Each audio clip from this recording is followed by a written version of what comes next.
हम वापस आ गए, मतलब हम कहीं गए ही नहीं थे। हाँ, बट ऑडियंस के लिए हम वापस आ गए।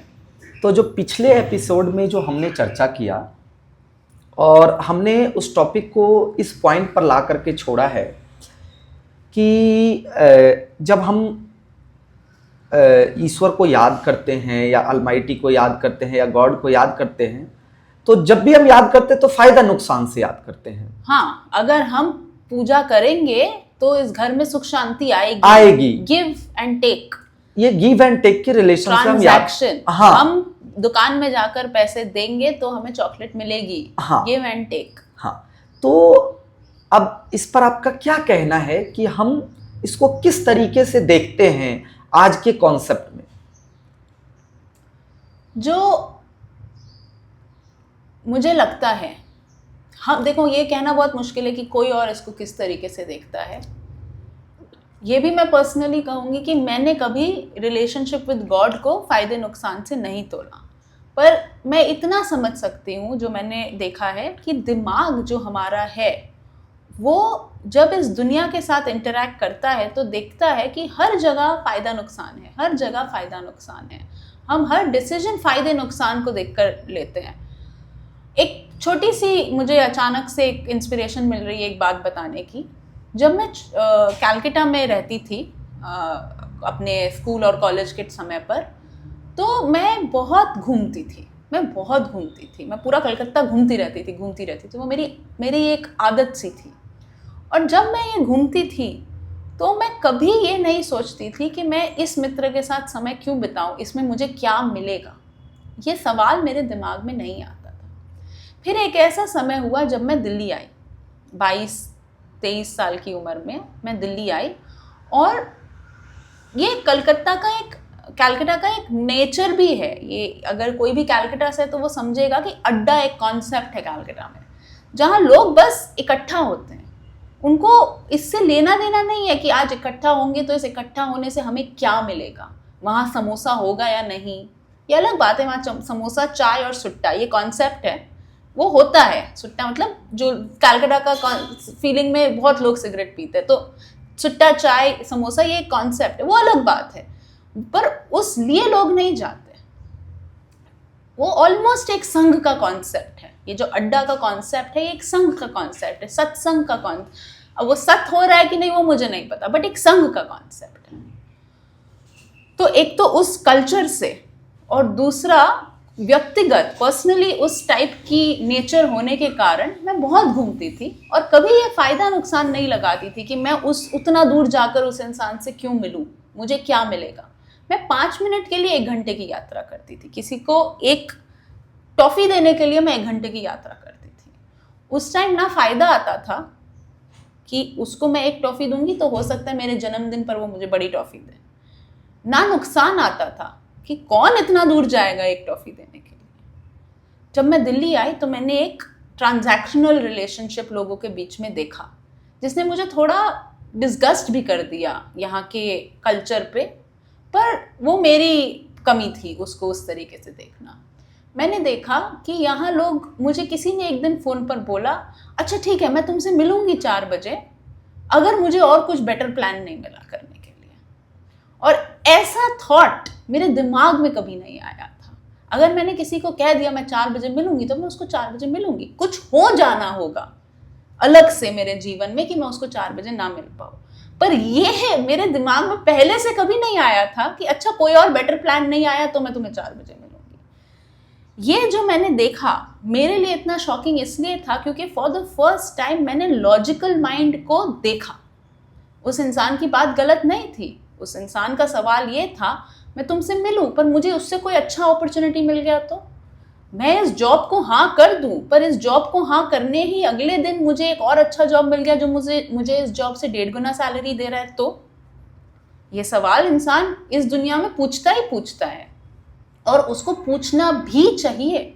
मैं उसको सही गलत के पैमाने पे नहीं तोल रही, पर जब आप ये ट्रांजैक्शनल बिहेवियर, ये गिव एंड टेक का बिहेवियर वहाँ लेकर जाते हैं जहां आपको सिर्फ जहां आपको किसी ने सिर्फ दिया है। इसको बात को मैं आपकी बात से कनेक्ट कर रही हूँ, पिछले वो बाबा जी की बात से, कि उन्होंने ऑक्सीजन के लिए जब उन्होंने 2 दिन के ऑक्सीजन के लिए उन्हें 14,000 भरने का एक्सपीरियंस हुआ, तो पैसे थे या नहीं थे ये एक अलग बात थी। कोई इंसान ये भी तो सोच सकता ना, चलो थैंक गॉड मेरे पास इतने पैसे हैं कि मैं 14,000 मेरे लिए कुछ नहीं है, ये भी एक सोचने का तरीका है। पर उस पल जो भी हालात थे, जो भी रीज़न था, उन्होंने सच्चाई को देख लिया कि ये तो हमेशा से था। तो जिसने आपको सिर्फ दिया है दिया है दिया है, वहाँ जब आप छोटी एनर्जी हो किसी चीज़ से, कोई आपसे इतनी बड़ी एनर्जी है कि उसने इतना दिया आपको और कभी हिसाब नहीं रखा, और आपने वहाँ हिसाब रख लिया। अब आपका ये ट्रांजैक्शनल बिहेवियर आपको बहुत गड़बड़ी में अच्छा, तो मैं यहाँ पर लोगों के बिहाफ से आप एक क्वेश्चन करना चाहूँगा। आपने बहुत सारी चीज़ें क्लियर भी किया, तो हमें ऐसी स्थिति में क्या करना चाहिए? ऐसी स्थिति में नहीं, हमें हर स्थिति में रियलाइज करना चाहिए कि इस दुनिया में जिसमें हम रहते हैं उस दुनिया को हम नहीं चलाते। एक व्यवस्था में हम रहते हैं, एक सिस्टम में हम रहते हैं। हम अगर सोचने लगे इस सिस्टम को मैं कुछ दे रहा हूं, ये हमारी बहुत बड़ी क्या आप जिस सिस्टम की चर्चा कर रहे हो, क्या वो वही सिस्टम है जिस सिस्टम को हम लोगों ने गॉड अलमाइटी नेचर के रूप में कहा है? पर अगर बट अगर हम उसको तोड़े तो धरती है, धरती घूमती है। मैं हमेशा बात को लॉजिकल ले जाना चाहती हूँ, क्योंकि साइंस के पर्सपेक्टिव से हमारे पास हर चीज़ के आंसर है। अरे इसमें क्या बड़ी बात है, वो तो सन सुबह निकलेगा ही ना, क्योंकि धरती घूमती है। अरे इसमें क्या, हमने बड़ी बड़ी बातों को नॉलेज के कारण इसमें क्या बड़ी बात है बना दिया है। अरे इसमें क्या बड़ी बात है अगर मुझे ऑक्सीजन मिल रहा है, वो तो इस धरती पर ही 78% ऑक्सीजन है, तो मैं जब सांस लूंगा तो ऑक्सीजन तो होगा ही। पर देखो दिल्ली में मैं रहता हूँ, कितनी प्रॉब्लम है मुझे। हम हर चीज में, जब हम हर चीज की ब्यूटी को खो देते हैं और ये शब्द ले आते हैं इसमें क्या बड़ी बात है, अब उसकी जो एक्चुअल बड़ी बात है वो तो हमने लॉजिकली कैंसिल आउट कर दी, इसमें क्या बड़ी बात है। अब हमने एक रास्ता खोल दिया जिसको माया का द्वार हम बोलेंगे, कि अब इसमें प्रॉब्लम्स क्या है। तो अब जो आपने अभी बताया इस माया के द्वार के बारे में, या जो भी हमने पिछले एपिसोड में भी डिस्कस किया, इस एपिसोड में भी डिस्कस किया, तो किस तरीके से लोगों को जीवन में क्या करना चाहिए जो वो इस चीज़ से आगे बढ़ें या अपने जीवन को सुंदर बनाएं? हम सिंपल सी बात अगर कहें कि अपने जीवन को सुंदर बनाएं, इसके लिए उनको डे टू डे लाइफ में कुछ करना चाहिए। जैसे हमारा टॉपिक का स्टार्टिंग था कि लोग सुख, do we forget God, good time. तो हम अगर गुड टाइम में अगर ईश्वर को फॉरगेट कर लेते हैं, तो क्या गुड टाइम में भी हमें याद करना चाहिए, बैड टाइम में भी याद करना चाहिए, और जब टाइम सो चल रहा हो तो भूल जाना चाहिए? इस पर आपका क्या विचार है? आप एक ओवरऑल अगर कंक्लूजन की बात करें तो आप क्या कहना चाहोगे? देखो, जब हम कहते हैं याद करना चाहिए, इस शब्द में in end of itself transaction छुपा हुआ है। याद करना चाहिए, ये जो चाहिए शब्द है, ये ऑटोमेटिकली आपको मम्मी पापा के पैर छूने चाहिए बर्थडे के दिन, तब आपको कुछ पैसे मिलेंगे। आपको बाहर से रिलेटिव्स जो आए हैं उनको नमस्ते करना चाहिए, तब वो सोचेंगे आप अच्छे बच्चे हो। आपको कोई बाहर से आया है पानी देना चाहिए, वरना वो क्या सोचेंगे हमारे घर के संस्कारों के बारे में। ये जो चाहिए वर्ड है ना, in end of it self transactional है, जितना मैंने समझा है और जितना मैंने देखा है। और मैंने बहुत बच्चों की अपब्रिंगिंग को देखा है, बहुत लोगों को एक दूसरे से बात करते हुए देखा है, बहुत लोगों को मैंने माइन्यूटली ऑब्जर्व किया, और मैंने देखा है कि जो चाहिए में घुस जाता है उसके लाइफ में प्रॉब्लम्स जल्दी आती। तो क्या करना चाहिए हम? चाहिए मैं तो क्या करें? तो क्या करें, ये सवाल है। तो क्या करें? मेरे अंडरस्टैंडिंग से आप चाहिए को सीढ़ी बना सकते हो। मैं थोड़ा सा इसमें समय लूंगी, 2-4 मिनट का। चाहिए के कॉन्सेप्ट को आप सीढ़ी बना सकते हो, बट आप इसको अपने प्रैक्टिस में लेकर आए, अपनी लाइफस्टाइल में लेकर आए। कैसे लाए वो एक अलग सवाल है, उसको हम दोनों एंड में डिस्कस करेंगे। इसको आप अपने लाइफस्टाइल में लेकर आए। किस चीज़ को? पहले तो आप सत्य और असत्य को थोड़ा अलग अलग करें। आप नहीं चला रहे हो, आप एक सिस्टम का पार्ट हो। आप कल नहीं होगे तो भी ये दुनिया चलेगी। ये सच को जाने। आपके सामने, आपके जीवन में कोई ना कोई तो मरा है। थोड़ी सी अजीब बात लग सकती है, पर कोई ना कोई मरा और ये दुनिया चली है। तो ये बात को क्लियर करें कि अपने अंदर कि मैं जो भी मेरी छोटी सी दुनिया को मैंने दुनिया मान लिया है, उस दुनिया को भी मैं नहीं चला रही। पूरी दुनिया को तो मैं नहीं चला रही, पर उसके लिए तो हमने एक जवाब दे दिया ना, मुझे उससे क्या लेना देना। तो एटलीस्ट आप जहां पर भी हो, जिस भी लेवल पर हो, उस लेवल पर देखें कि बहुत एक बड़ी एनर्जी उस चीज को चला रही है, आप नहीं चला रहे। इस असत्य और सत्य के बीच में भेद करें। जब आप इस सत्य और असत्य के बीच में भेद कर लेंगे, या जरूरी नहीं है कि ये एक दिन में आ जाएगा, ना ये जरूरी है कि एक दिन में आ गया तो रह जाएगा, पर इसकी भी प्रैक्टिस करें। और जब आप इसकी प्रैक्टिस कर रहे हैं तो आस्ते आस्ते इस आइडिया को अपने लाइफ का पार्ट बनाएं। जहां जहां आपको आपका ईगो आकर खड़े होकर बोलता है कि ये तो मैंने किया, ये तो मैंने किया, वहां समझे कि ये मैं कैसे कर पाई। मैं तो ये तब कर पाई ना जब ये खाना मैंने बनाया। ये खाना मैं तो तब बना पाई ना जब किसी ने सिलेंडर मेरे घर पर ला कर दिया, जब मेरे पास किसी ने पैसे कमाए कि मैं वो सिलेंडर खरीद पाई, जब किसी ने सब्जी उगाई, और वो जिसने सब्जी उगाई भी उसने तो सब्जी के बीज डाले, सब्जी उगाई तो वो सूरज ने, उस नेचर में।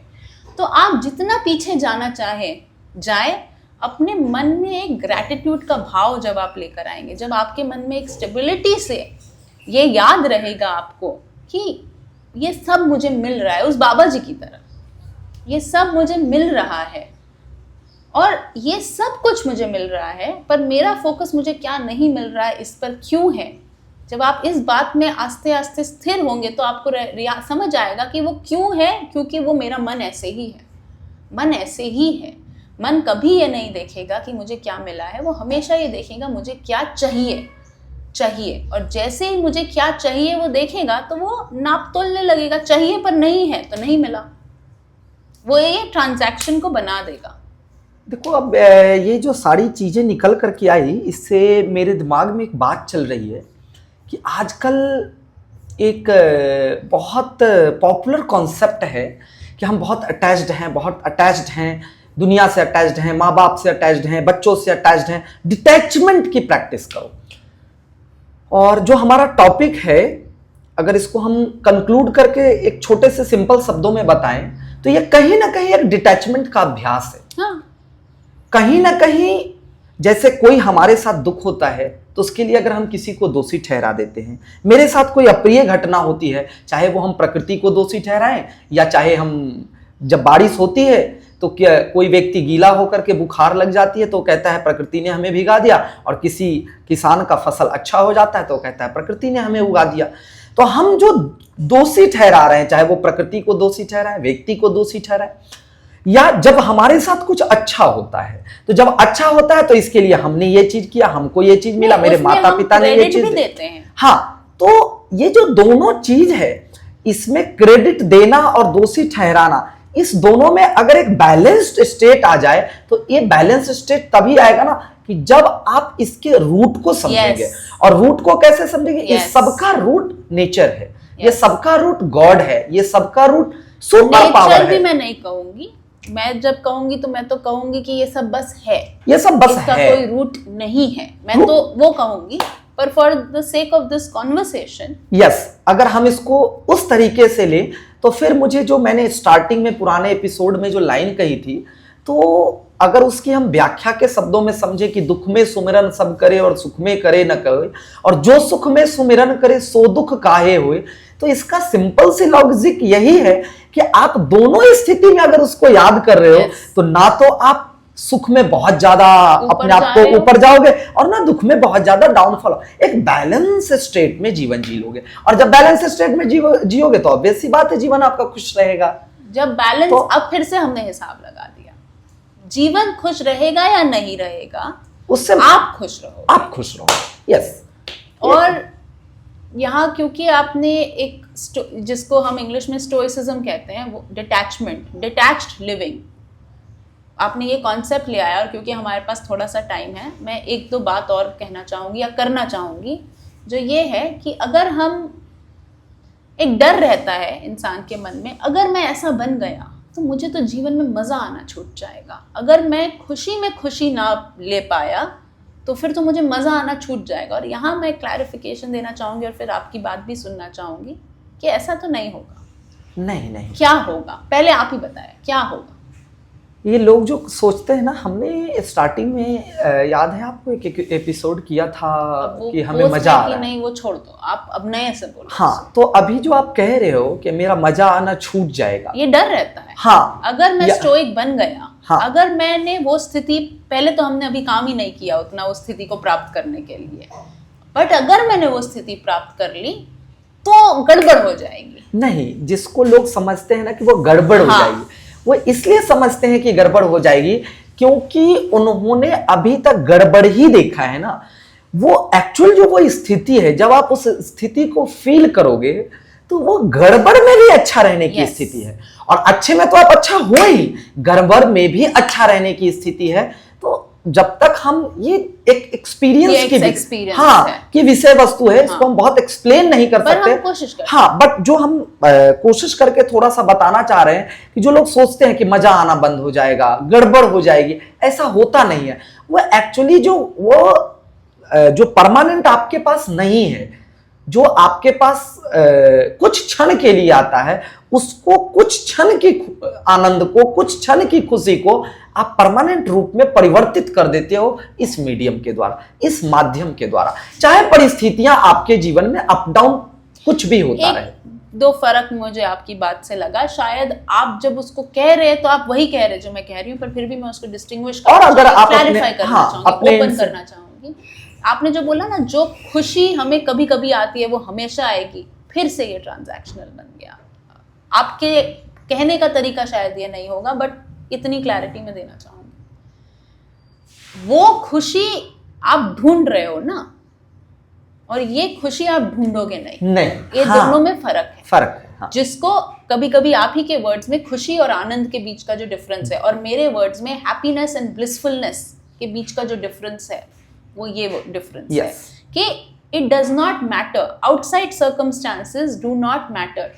बाहर की दुनिया, और ये बाहर की दुनिया में मेरा मन इंक्लूडेड है, मेरे विचार इंक्लूडेड है।